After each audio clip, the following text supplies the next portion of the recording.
시청자 여러분 안녕하십니까? 헬로티비 뉴스입니다. 먼저 오늘의 주요 뉴스부터 보고 오시죠.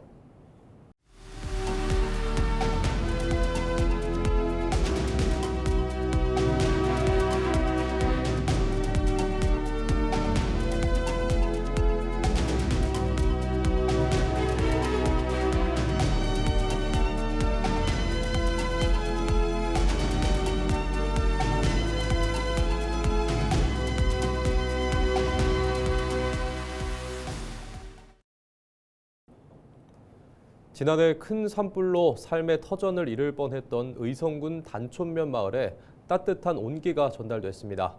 새해를 맞아 재난 현장과 취약계층을 위한 전용 이동급식 차량이 첫 선을 보였는데요.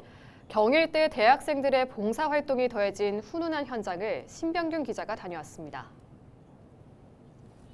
경북 의성군의 한 캠핑장, 커다란 밥차 한 대가 들어섰습니다. 차량에는 가스레인지와 국솥, 냉장고 등 전문 주방 설비가 가득합니다. 서울 사회복지공동모금회의 지원으로 마련된 이른바 의성 온기 밥차입니다. 이 밥차가 가장 먼저 찾은 곳은 지난해 3월 산불 피해가 심했던 단촌면 구계리 일대입니다. 현장에서는 김이 모락모락 나는 떡국 나눔 행사가 펼쳐졌습니다. 명절을 앞두고 산불 피해 주민 100여 명에게 따뜻한 한 끼를 대접했습니다. 이 밥차는 서울 공동모금회의 지원을 받았습니다. 의성군 18개 읍면 전체에 취약계층 어르신들 또 지역 주민들에게 식사를 제공하고 특히 재난이 발생하면은 전국 어디든지 지원을 해 나갈 계획입니다. 봉사 현장에는 경일대학교 학생 60여 명도 힘을 보탰습니다. 간호학과 학생들은 어르신들의 혈압을 살피고 노인체육복지학과 학생들은 맞춤형 운동법을 알려드리는 등 전공을 살려 봉사에 나섰습니다. 경상북도 지역 중심 대학 지원 체계 사업 중 산불 피해 지역을 회복시키는 대학 동행 산지 대전환 사업에 저희 경일대학교가 참여를 해서 산불 피해 지역의 건강 회복을 돕고 그다음에 경제를 활성화시키는 사업을 하고 있습니다. 이날 행사에는 의성군 보건소의 이동 치과 진료와 한방 진료, 심리 치료까지 병행돼 주민들에게 종합적인 돌봄 서비스를 제공했습니다. 지난해는 이제 갑작스러운 그런 산불 화재로 주민들 자체가 이래 막 전부 다 이래가 막 분위기가 막 깔아앉은 그런 상태였는데 행정에서도 그렇고 많은 주위의 사람들이 많이 지원도 해주시고 정신적으로도 많이 도움을 주셔가지고 우리 주민들이 용기를 내고 지금까지 잘 왔는 것 같습니다. 의성군은 이동급식 차량을 앞으로 재난 현장뿐만 아니라 지역 내 소외된 이웃을 위한 순회 급식 봉사 등 다각도로 활용할 계획입니다. 헬로티비 뉴스 신병균입니다. 예천 용궁초등학교 졸업생 9명이 예천 중학교로 전원 입학했습니다. 그간 학습을 위해 인근 도시로 떠나는 것과 대조적인데요. 학생들은 그 이유로 청소년 둥지 배움터를 꼽았습니다. 홍하영 기자가 취재했습니다. 학생들이 칸막이 책상 앞에서 공부에 집중하고 있습니다. 학생들은 화면을 보며 본인이 풀었던 문제와 선생님의 설명을 대조하고 있습니다. 지난해 10월 예천 용궁면에 청소년 둥지 배움터가 들어섰습니다. 청소년 둥지 배움터는 학교 밖 학습 여건이 열악한 지역의 학생에게 스스로 공부할 수 있는 공간과 프로그램을 제공하는 곳입니다. 지역 학생들은 근처에 스터디 카페나 학원이 없어서 공부하기 어려운 경우가 많았지만 이제는 수월하다고 말합니다. 구독권을 끊어야 볼 수 있는 인터넷 강의도 이곳에서는 무료이고 모르는 부분은 대학생으로부터 학습 지원도 받을 수 있기 때문입니다. 또 이곳에서는 코디네이터가 상주하며 학생들의 학습 능력을 파악하고 자기 주도 역량을 검사한 후 개인별 학습 목표를 세우고 일정을 관리하는 데 도움을 주고 있습니다. 일단 이 집에서는 계획을 안 짜고 공부를 하는데요. 여기는 계획을 짜고 공부를 하니까 이제 그거를 달성할 때 성취감이랑 뿌듯함이 좀 밀려오고요. 여기가 조용한 분위기가 잘 돼 있어서 공부에 집중력이 잘 올라갑니다. 청소년 둥지 배움터는 학생들의 진학에도 영향을 줬습니다. 최근 용궁초등학교를 졸업한 졸업생 9명이 용궁중학교로 진학했습니다. 그간 용국면 학생들은 상대적으로 여건이 좋은 인근 지역으로 이동하는 일이 많았는데 학습 여건이 좋아지면서 지역에서 공부를 이어갈 수 있다고 확신했습니다. 제가 원래 가려고 했던 중학교에는 둥지배움터가 없다는 사실을 알게 되어서 여기에서 공부를 더 하고 싶어서 왔어요. EBS 강의도 보고 하는데 조금 편안하게 원하는 강의들 골라서 열심히 보면서 좀 흥미를 느끼면서 할 수 있어요. 예천군은 둥지배움터가 작은 학교를 지키고 학교와 지역사회를 잇는 역할을 했다며 청소년 둥지배움터를 확대하겠다고 밝혔습니다. 교육 여건을 적극적으로 개선해 준다면 굳이 떠나지 않아도 되지 않겠나 이런 생각을 하고 이런 청소년 둥지배움터도 만들고 다양한 지원책을 우리가 강구했는데 이제 조금씩 그 성과가 나타나는 것 같습니다. 학업을 위해 어린 나이에 지역을 떠나야 하나 고민했던 학생들. 나아진 교육 환경 덕분에 집에서 가까운 학교를 다닐 수 있게 됐습니다. 헬로티비 뉴스 홍아영입니다. 경상북도가 설 연휴 기간인 2월 14일부터 18일까지 산불 방지 특별 대책을 추진합니다. 성묘객이 집중되는 공원 묘지 주변과 산림 인접 지역의 불법 소각 행위를 원천 차단하기 위해 감시원 2,500여 명을 배치하고 순찰을 강화합니다. 또 산불 발생 시 초동 진화를 위해 가용 헬기 34대를 비상 대기시켜 즉각적인 현장 대응에 나설 방침입니다. 한편 지난 10년간 설 연휴 기간 내 경북 지역에서는 평균 2건의 산불이 발생해 산림 약 1.2헥타르가 피해를 입었으며 이 중 불법 소각으로 인한 산불이 35%로 가장 많은 원인으로 나타났습니다.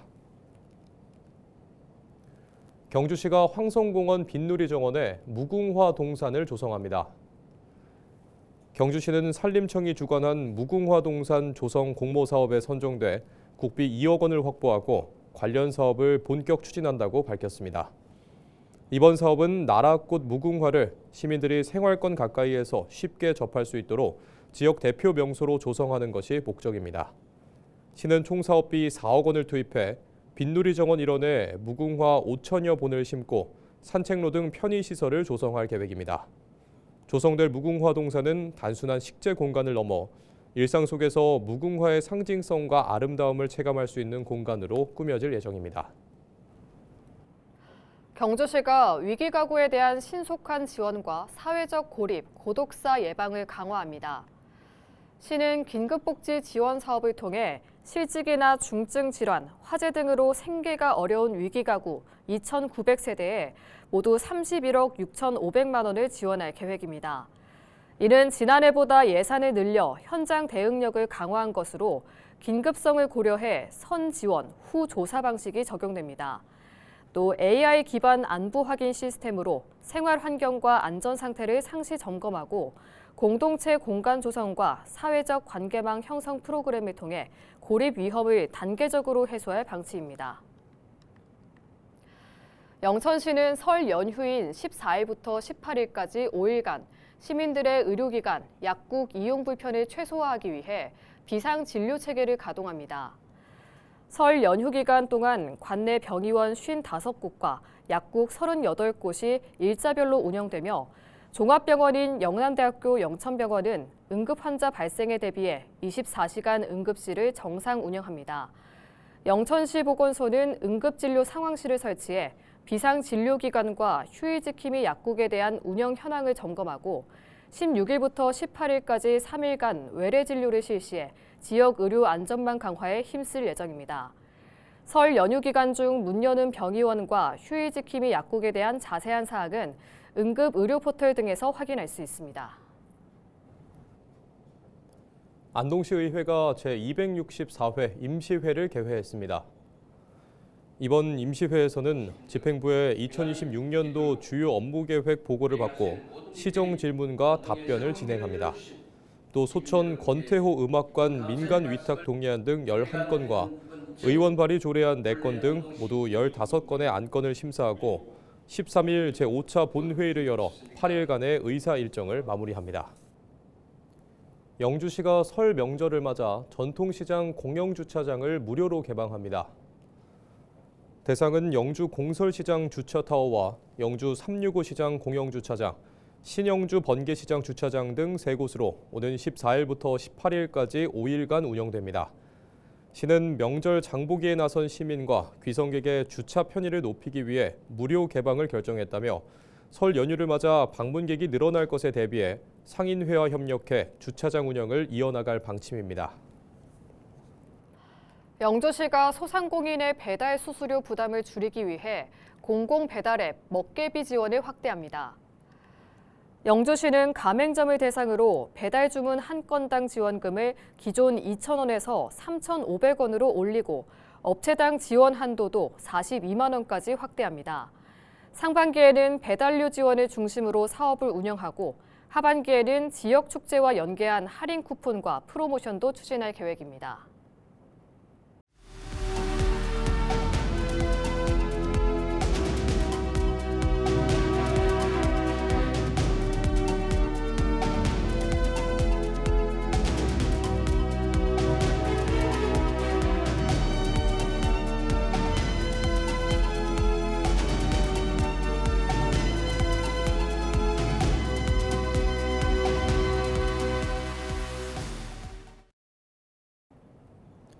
최근 목포의 한 민간 임대 아파트에서 시행사의 자금난 때문에 대규모 보증 사고가 발생할 거란 우려가 나오고 있는데요. 민간 임대 아파트가 가진 구조적 취약성 때문에 제도를 강화해야 한다는 의견이 나오고 있습니다. 민간 임대 아파트의 구조적 문제점을 장혜원 기자가 짚어봤습니다. 목포 석현동의 한 민간 임대 아파트입니다. 최근 임차인들은 시행사에게 황당한 통보를 받았습니다.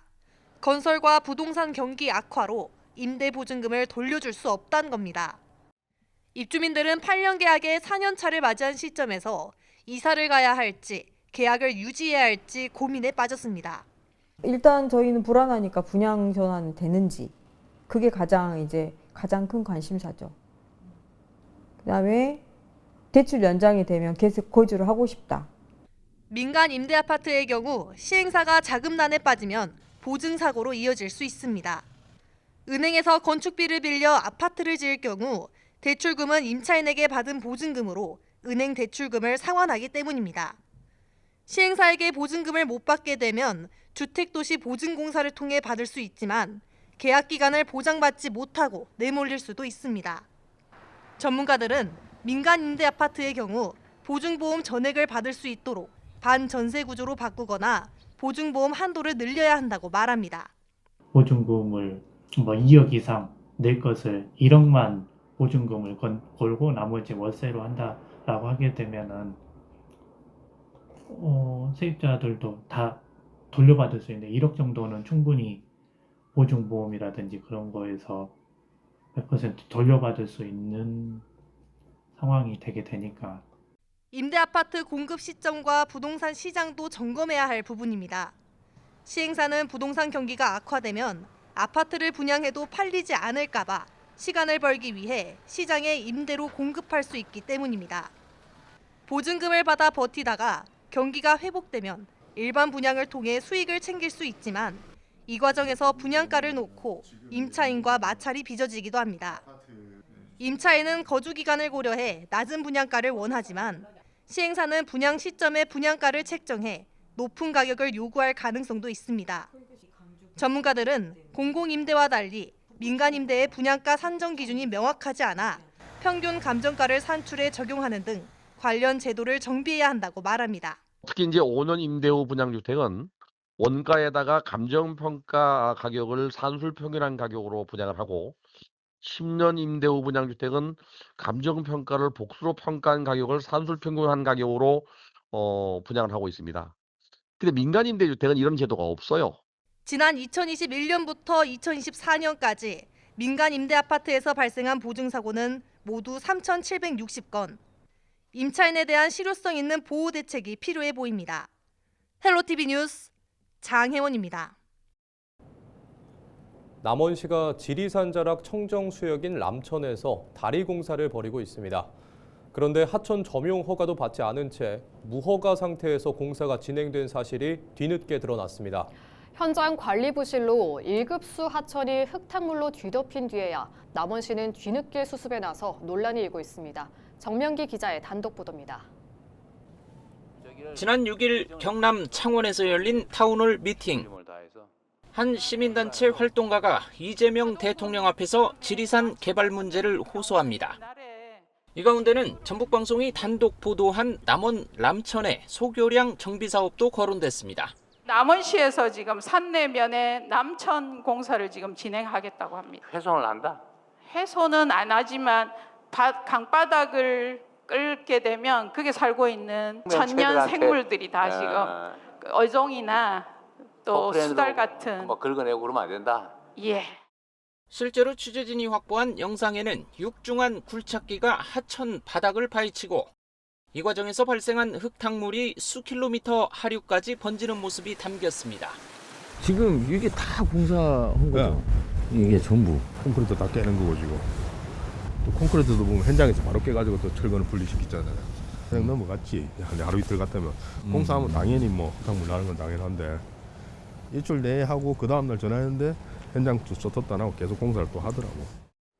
오염 방지막은 제기능을 하지 못했고 무엇보다 남원시가 발주한 공사인데 하천 점용 허가조차 받지 않은 무허가 상태에서 진행된 사실이 드러났습니다. 저희 차관이 드리고 이제 오염 방지막이랑 현장에서 지시를 했어요. 해가지고 최소한 이게 이제 오염수가 아니잖아요. 흙탕물이잖아요. 사실. 이 대통령은 현장의 목소리를 듣고 즉석에서 환경부에 조사를 지시했습니다.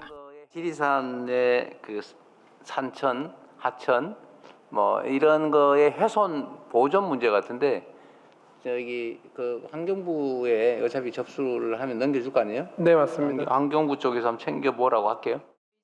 작은 지역의 목소리가 대통령에게 닿아 정부 차원의 대응으로 이어진 겁니다. 하지만 정작 남원시 해당 부서는 여전히 연락이 닿지 않고 있는 상황. 메모를 좀 부탁드리고 팀장님한테도 연락 좀 해달라고 대신 말씀 좀 전해달라고 했거든요. 근데 연락을 안 주셔가지고. 성함이랑 다시 한번. 이번 논란이 어떤 행정적 책임으로 이어질지 관심이 모이는 가운데 람천의 수질오염 경로를 추적한 보고서까지 공개돼 주목됩니다. 헬로티비 뉴스 정명기입니다. 문경시가 오는 20일부터 택시 기본요금을 4,500원으로 인상합니다. 기존 2km 이내 4,000원이던 기본요금은 20일부터 1.7km 이내 4,500원으로 500원 오르고 주행요금도 131m당 100원에서 128m당 100원으로 바뀝니다. 시간 요금 기준도 현재 31초당 100원에서 30초당 100원으로 조정됩니다. 심야 시간 할증과 영업구역을 벗어나는 시계외 할증 요금은 기존과 동일합니다. 문경시는 유류비와 인건비 상승에 따른 택시업계 경영 부담을 고려해 요금 인상을 결정했다고 밝히며 시민 부담이 늘어나는 만큼 보다 안전하고 친절한 택시 서비스 환경을 조성하겠다고 밝혔습니다. 봉화군이 봄철 산불 예방을 위해 산불 감시대 발대식을 열었습니다. 직원과 산림재난대응단, 산불감시원 등 200여 명은 현장 중심 대응과 초동 진화 역량 강화를 다짐했습니다. 현재 봉화군은 산림재난 전반에 대응하기 위해 산림재난대응단 60명을 배치해 상시 대응 체계를 구축했으며 127명의 산불감시원을 운영해 산불 취약 지역 순찰과 계도 활동을 실시하고 있습니다.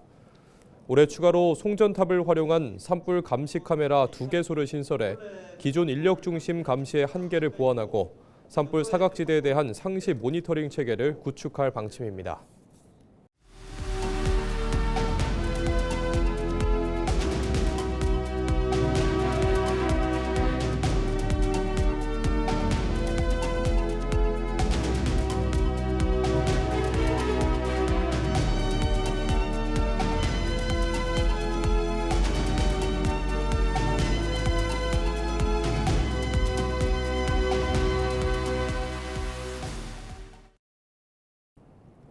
이상으로 뉴스를 마칩니다. 시청해주신 여러분 고맙습니다.